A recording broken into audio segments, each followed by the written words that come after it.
All right, guys, we're going to do a quick video here on section 2.2, direct variation. And before you get confused, basically what this is all talking about is slope. But I want to do a little demonstration with you just to kind of help you out with this a little bit. As you can see here, I've drawn quadrant one of a coordinate plane. So we could call this our x-axis, and we could call this our y-axis. And these questions, they really go into talking about whether y varies directly with x. So let's just take an example here real quick. Let's say down here, we're going to call this time spent studying. Okay? And along this y-axis here, we're going to call this our test scores. So let's say if this is 0 minutes spent studying, so we'll go ahead and clarify this as minutes. And let's say this is 30 minutes.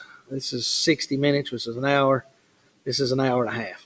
What do you think is going to happen to your test scores as you spend more time studying? There should be a correlation, if you will, or there should be some type of connection.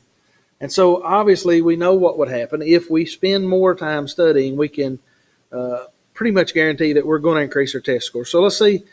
This is a 60%, this here is an 80%, and this is 100%.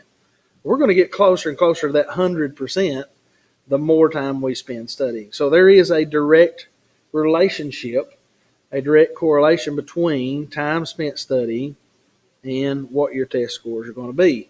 And so if we look at this as a line, we can see that it does this. So a lot of these questions are going to ask you whether y varies directly with x. And what they're really saying is it is proportional. So I want you to, when you see this phrase here, direct variation, or if y varies directly with x, I want you to think proportional. Okay, and proportions, we've dealt with those a lot throughout our math career, if you will. And most of the time they kind of look like this. So you would have, let's say, 2/5 equals 4 over something. And we always try to figure out what that something is. Well, we can plot x and y coordinates that same way. Okay, so let's imagine this was our x coordinate and this was our y coordinate. Well, most of the time we would say we need to cross multiply and divide. If we see a problem like this, then that's what we need to do. So we would say 2 times x equals 5 times 4, which is 20. And then from here, we would go ahead and divide by 2. And it tells us then that x would equal 10. So this right here would equal 10. All right, so let's take a look at this as well. And one of the other terms that you're going to hear is you're going to hear this term, constant of variation. We'll go ahead and write that down. Constant of variation. And all they're really saying when they say constant of variation is a really simple term, again, that you've heard many, many times before. They're simply talking about slope. Okay, so they're wanting you to compare the slope to see what, if it is, in fact, a direct variation or not. Well, what that means is, again, if x goes up, that y is going to go up. If x goes down, then y is going to go down proportionately, again, okay, right here. So one of the things we're going to be doing is we're going to be comparing the slope. And again, slope, let's just think about that as a basic definition. I know it's been a while. So slope basically equals rise over run. And here's one of my favorite definitions. It is change in y over change in x. So if you're looking for the slope, you're seeing how much you're changing in your y-axis compared to how much you're changing in your x-axis, and that gives you the slope. Okay, so let's try to work through a couple of examples. I think that'll help more than anything else. So you can see here the directions for this first part. For each function, determine whether y varies directly with x. If so, find the constant of variation. Again, we're not going to be concerned about this constant of variation because we know what they're really asking for is they're really asking for slope.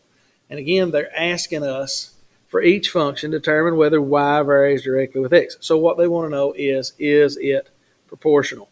Okay? And again, proportional just simply means that it can be written as the same fraction. All right, so it gives us a little hint here. It says to start, write ratios of output to input. And it's kind of already did one for us here. You can kind of see what's happening. Maybe it might be a little bit confusing as to exactly what they're doing. So if I look at my change in x, let's look at that first. From 3 to 4 is a change of how much? Well, I changed 1, right? And from 4 to 5, I changed 1 as well. Now let's look at what happened here. From -9 to -12, careful, I'm actually going down 3, so I'm subtracting 3. And from -12 to -15 is also -3.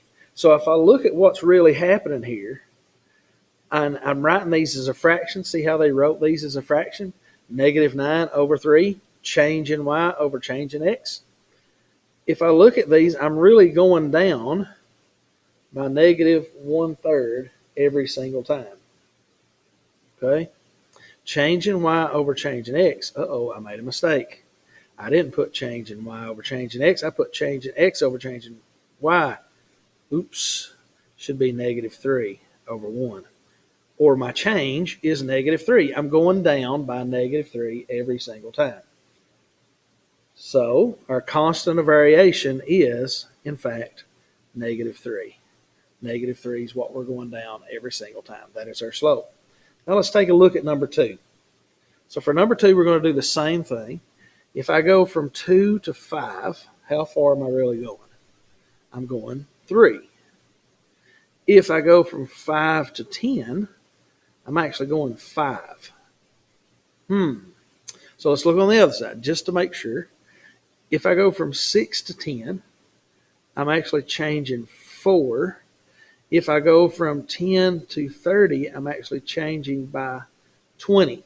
Now let's write these as fractions, as change in y over change in x. So from this one to this one, I changed in my y 4. From here to here, I changed a 3, 4/3. My second one, I changed 20 over 5. Here is my question for you. Are these equivalent fractions? You see, each one of these over here that we looked at a minute ago, -9 divided by 3 is -3. -12 divided by 4 is -3. They all equal -3. But this one does not equal the same thing. So in this case, we would have to say that this function does not vary. Y does not vary directly with x. And so we can't really find the slope on this, because if we were to look at this as a line, this means that it's not a straight line, but it's curved. It's going up and down. It's going different directions. Okay? Now I want to look down at number 7. And this is, again, more indicative of what kind of problem you're going to have. And so I want you to look for some keywords here and see if you can pick up on this. It says for exercises 7 through 10, y varies directly with x. Now, when you hear this phrase, y varies directly with x, remember from what we said just a few minutes ago, what does that tell you need to do?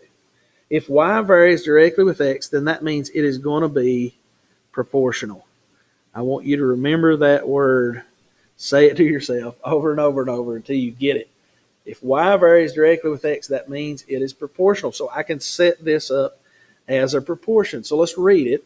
It says if y equals -2 when x equals 1, find x when y equals 4. So let's set up a proportion. A proportion is always set up the same way. It has a fraction bar, it has an equal sign, and it has another fraction bar. So go ahead and write that down. And we've been accustomed to saying change in y over change in x. So we're going to make this up here our y's. I'm just going to put a little note over here. The top is my y's and my x's are on the bottom, just so I know what needs to go where. And then it says if y equals -2. So I'm going to go ahead and put -2 right here. When x equals 1, so that means my 1 needs to be here. Find x when y equals 4. Now my question is, where does the y equals 4 go to? Does it go on the top or does it go on the bottom? Well, in a proportion, it's very, very important that it stays in the same place that you put the other one. It doesn't really matter as long as you stay consistent. Well, we put the y value here of -2 on the top. So that means this y equals 4 needs to go right here. And then find x, the x needs to go right there. And again, you could cross multiply and divide and get that answer. So let's work through that real quick. -2 times x equals -2x. 4 times 1 equals 4. I'm going to divide by 2 on both sides, -2. And x is going to equal -2. So x would be -2 if y varies directly with x. There would be your answer right there. Okay, so let's look at number 9. Number 9 says, if y equals 12 when x equals 36, find x when y equals 7. So I'm going to go ahead and let you give it a try, set it up. Our instruction says that these y varies directly with x. So if y varies directly with x, we know that it is, go ahead and say it, proportional. So I'm going to go ahead and build my proportion. Fraction bar equals fraction bar.